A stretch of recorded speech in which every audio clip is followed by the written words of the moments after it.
Welcome to the Workology Podcast, a podcast for the disruptive workplace leader. Join host Jessica Miller-Merrill, founder of Workology.com, as she sits down and gets to the bottom of trends, tools, and case studies for the business leader, HR, and recruiting professional who is tired of the status quo. Now here's Jessica with this episode of Workology. The South by Southwest Interactive Conference is happening later this week, and at the conference I'm attending sessions, watching demos, and meeting new people and companies that are on the forefront and the pulse of new and emerging technology. The conference for me is one of my favorites because it's not an HR recruiting conference at all. It is a technology conference that showcases tech and new advancements from all areas and all verticals. I love to see what tech is changing and think about ways it might be impacting our jobs and human resources in the workplace. Today's podcast is all about digital disruption trends in the workplace.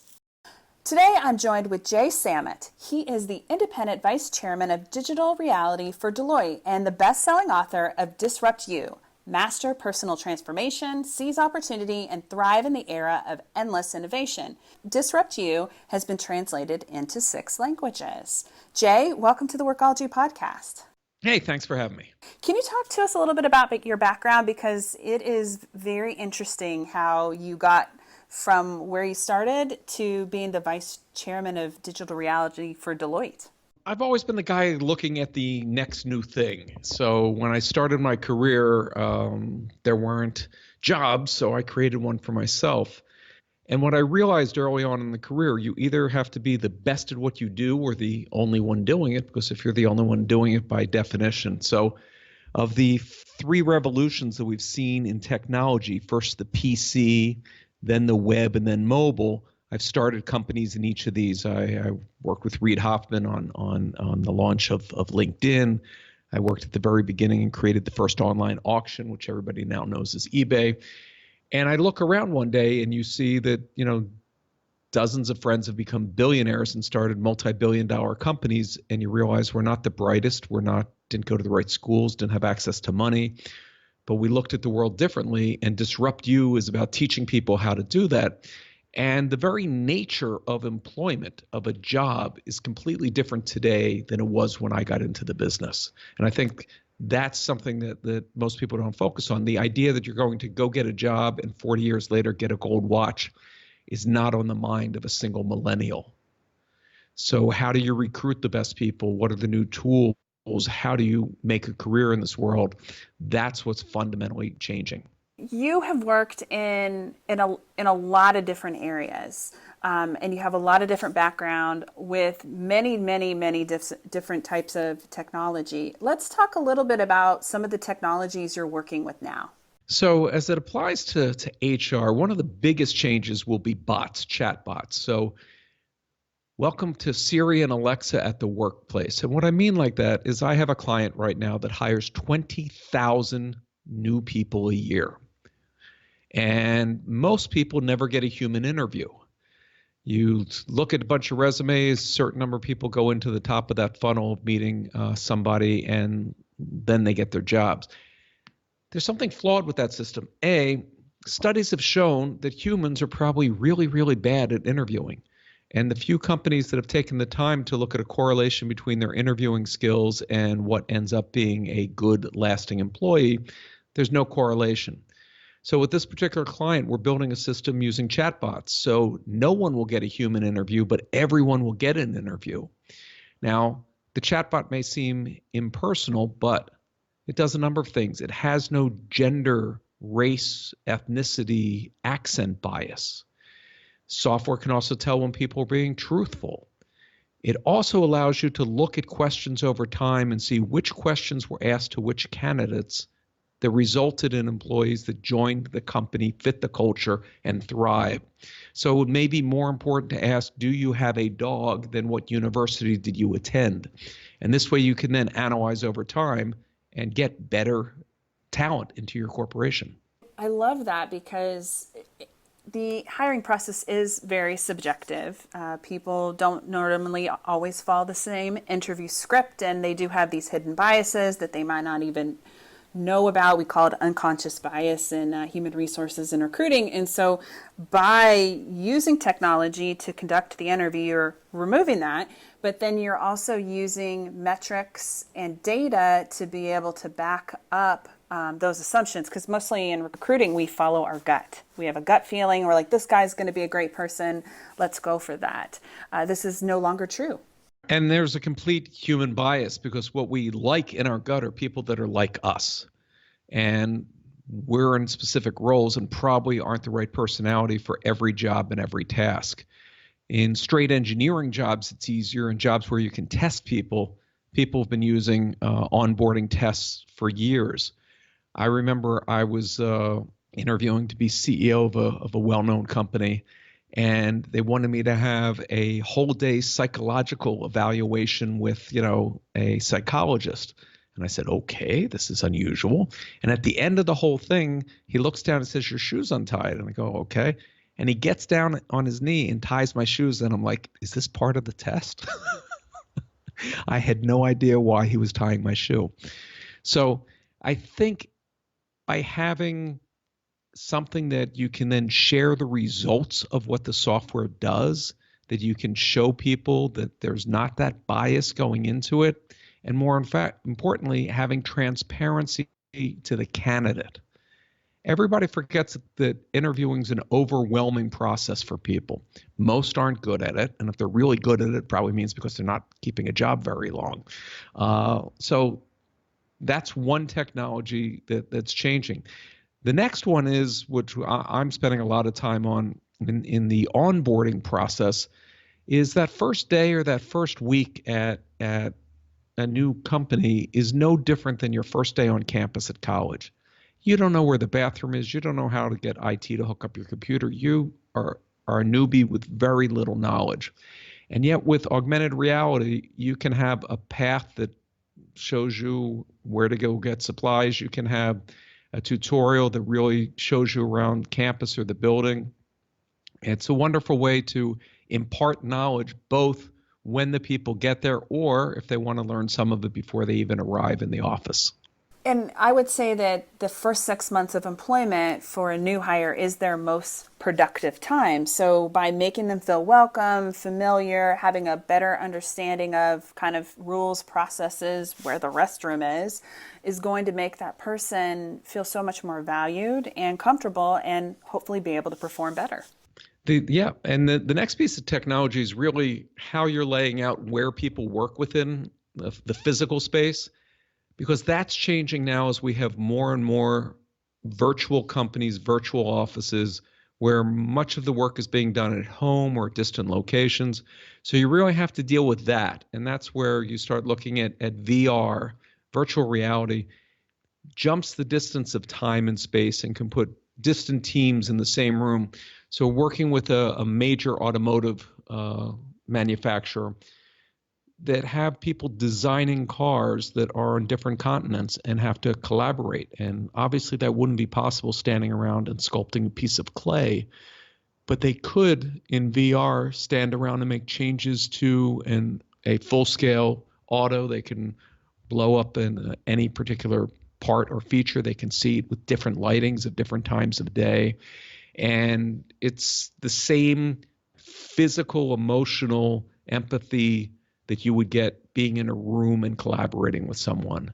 So a way to make a virtual workforce feel like there's a physical space. So creating that virtual space that they work in, what that looks like, what it feels like, will go a long way in productivity and people enjoying the experience. It's definitely a much more personal experience, right? And you're able to look the person eyeball to eyeball, be in the room, so you're not feeling so disconnected, so that you can build those relationships, collaborate together, and then, maybe design the next car or hire a great group of people or be able to finish a list of items or a project with your team. And beyond that, it also lets you sit in the position of what a customer experiences, so you can better understand the customer journey. We have a major client that wanted to prepare their sales associates for the mayhem known as Black Friday. And if it's your first time in a busy store on a day when, you have 100x the normal amount of traffic, seeing the madness and experiencing that, but viscerally feeling it, that's what happens in VR. In VR, we trick our basic lizard brain, and we cannot tell the difference between reality and what we're experiencing it because it's all encompassing. So the fear, the panic, somebody gets in your face, somebody's yelling at you. And this can go for training people at the front desk of a hotel of how to deal with a belligerent customer, to field service staff, to doctor-patient relationships in all these fields. And a lot of study, it has proved to be so realistic and so deeply touching our ability to feel that charities last year in 2017 raised over $7 billion using virtual reality. Last South by Southwest, I had the opportunity to do a day in the life VR experience with Gap, which was really interesting. And I felt like I was on campus in San Francisco, and then I was in Fashion Week in New York, and it was amazing. And I loved it. And I don't know what candidate wouldn't feel like they were right there doing the job, and who wouldn't want to be a part of that? And if you are looking for the cream of the crop and you're going out to universities today, it's almost mandatory that you have a VR experience that people can, right there on their campus, get a feel of what it's like to work at your company. And now you can, game the system and make it something that feels positive, that gets them excited. Everybody knows the 2 or 3 household, tech company names that every young graduate wants to work at. And if you're not one of those, you really have to, put a lot of effort in to get people excited about coming to your organization. And here's an easy way to do it. The same way universities are now doing it to recruit top athletes. Walking around on that beautiful, perfect spring day when everybody's playing Frisbee, a lot easier to recruit them than, getting them to Buffalo in the middle of winter and seeing what reality could be like. I love it. And I know there are so many companies that are having success with using virtual reality that way. And I think as the market continues to be competitive for the best talent, we'll continue to see these kind of technologies growing in use and adoption everywhere. 100%. And what we're also having is a confluence of what are known as the exponential technologies. So anything that changes the trajectory of a business more than tenfold. So AI and machine learning, as 5G gets out there, where we're now getting real-time analytics and real-time data of what's going on across the supply chain through retail to the end customer. The workforce needs to be trained of how to respond in as near to real time as possible to that data. The only competitive advantage that a company can have in the 21st century is the speed to which they respond to data. The idea of we're going to plan out next year or next season or next month or next quarter is gone. As more and more consumers now have augmented reality glasses, what you're going to see is instead of staring at your phone for 5 hours a day, you're going to have a ubiquitous heads-up display to your life. You're going to have things filtered. You're walking down the street and you want to know where a vegan restaurant is. You don't have to look it up on your phone and ask. It will just appear. You want to know the rating of a restaurant or a store. It floats in space in front of them. And so companies are figuring out how to be that trusted filter to augment a person's life. But unless companies understand how to get in that, they will disappear. And I'll give you one concrete example. Everybody thinks of augmented reality when you think of the first down line in football or any of the things added to the environment. But augmented reality can be subtracting from the environment. When you, Jessica, go into a supermarket, you see 40,000 products in a typical supermarket. In the course of a year, you will buy for your family less than 200 of those products.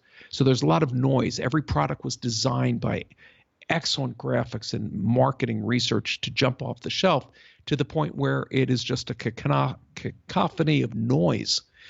But with AR glasses, you'll go into the supermarket, and if you just found out that someone in your family had diabetes or high blood pressure, and you wanted to say, I want something without salt, every product with salt would disappear off the shelf.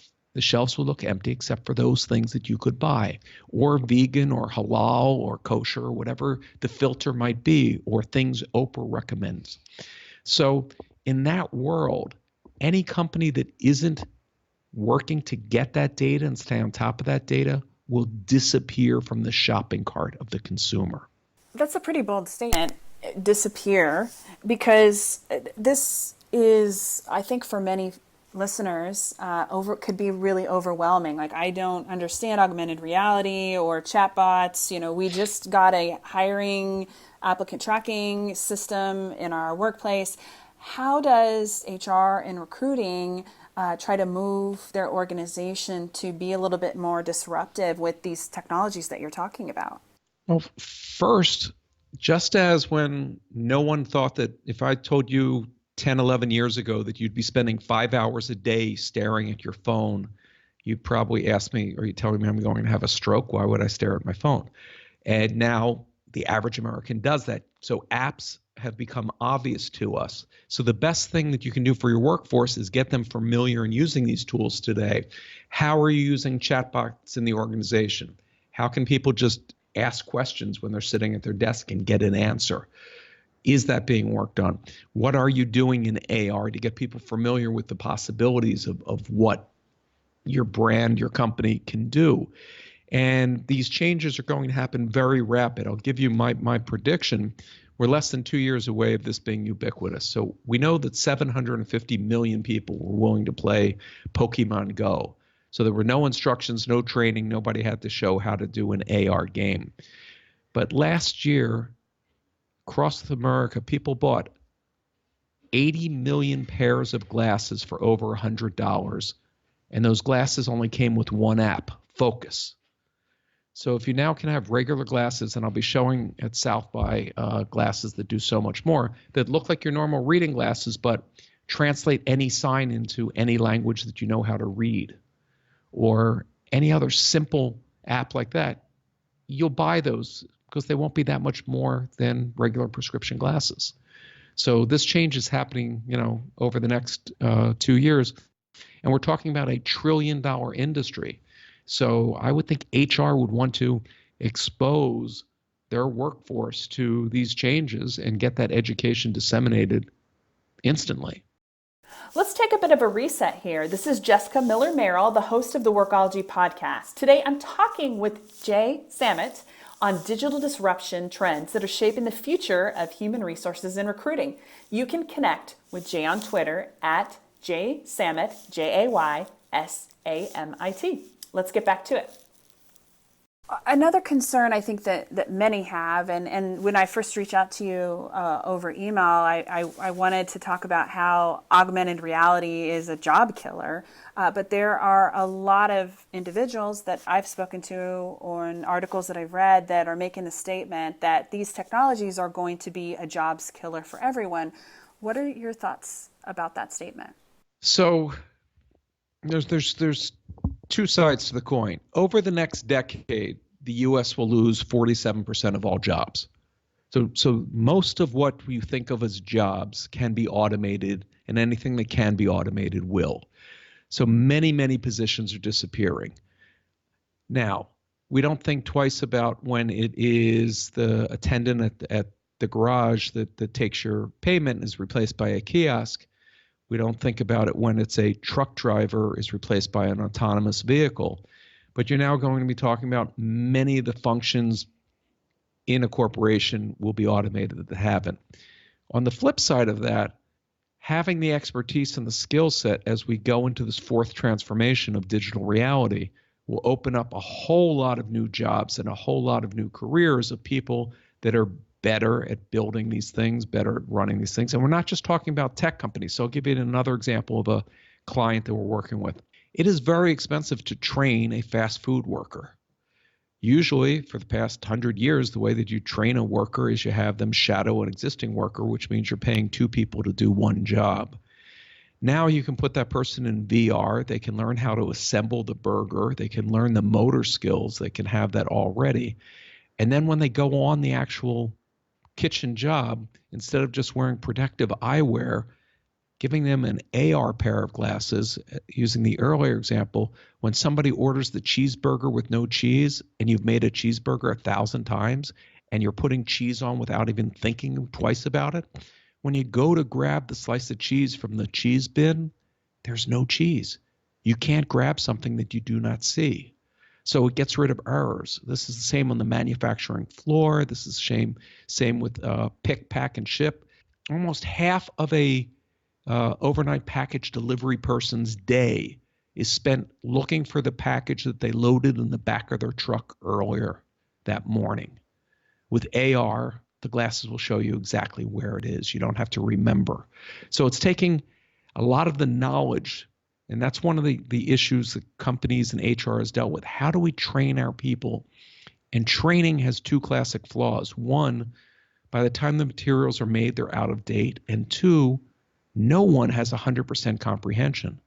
So if you can change your training to real-time feeds and to heads-up display, you only have to train people on how to use the heads-up display. Everything else will be intuitive. I think for me, there was a lot of good nuggets of wisdom here, but the one thing I want to just reiterate that you said is that this new world that we're going to be living in and this digital transformation is going to not just eliminate jobs. We'll be creating jobs that with technologies and tools and the things that we can't fathom. So by training your people to be open and familiar with the types of technologies that we talked about today, they're more likely to be able to use and adopt and understand and grow with that technology as it changes. Absolutely. And if you look back, I'm old enough to remember when companies were just getting PCs and it's like, oh, your job doesn't need a computer. And then there was your job doesn't need to be on the web, and we don't need to do mobile.